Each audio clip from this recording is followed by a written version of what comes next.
આપ જોઈ રહ્યા છો સ્પાર્ક ટુડે ન્યૂઝ। અરવલ્લી જિલ્લાના મોડાસા શહેરમાં કાર્યરત અન્નપૂર્ણા ટ્રસ્ટ 31 વર્ષ પૂર્ણ કરીને 32મા વર્ષમાં પ્રવેશ કરતા વાર્ષિક ઉત્સવનું આયોજન કરવામાં આવ્યું છે। આ કાર્યક્રમમાં વરિષ્ઠ પત્રકાર અને કટાર લેખક દેવેન્દ્ર પટેલ ખાસ ઉપસ્થિત રહ્યા હતા। મોડાસાના મહાલક્ષ્મી ટાઉન હોલ ખાતે આયોજિત કરવામાં આવતા આ કાર્યક્રમમાં મોડાસા નગરના શ્રેષ્ઠીઓ આગેવાનો ઉપસ્થિત રહ્યા હતા, જેમાં અન્નપૂર્ણા ટ્રસ્ટમાં કામ કરતા કર્મચારીઓને સન્માનિત પણ કરવામાં આવ્યા હતા। 31 વર્ષથી જ મોડાસા શહેરના અલગ અલગ વિસ્તારમાં રહેતા ગરીબ પરિવારો તેમજ વિધવા મહિલાઓ અને અશક્ત લોકોને ટિફિન સેવા પૂરી પાડવામાં આવી હતી। સાથે એક વાર્ષિક ઉત્સવનું આયોજન કરવામાં આવ્યું હતું। અન્નપૂર્ણા ટ્રસ્ટ એના 31 વર્ષ પૂરા કરીને આગળ વધી રહ્યું છે।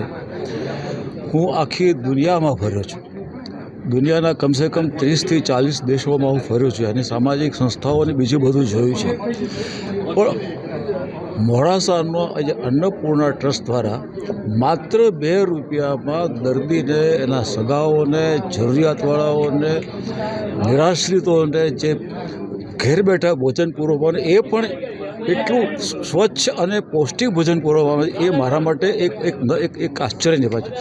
આવું મેં આખા દેશમાં પણ નથી જોયું, દુનિયામાં પણ નથી જોયું। અને સૌથી મોટી વાત એ છે કે આ સંસ્થા પોતાની કોઈ નામના કે કર્યા કશું કોઈની પાસે પૈસા માગવા જતી નથી, વગર પૈસા માગે લોકો દાન આપે છે। એટલે સમાજમાં મેં જોયું છે કે જે અન્નપૂર્ણા ટ્રસ્ટ જેવા સારા કામ કરે છે એને પૈસા માગવા જવાની જરૂર નથી, એને લોકો આપે જ છે।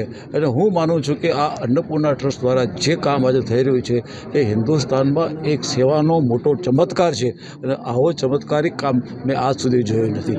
Thank you very much.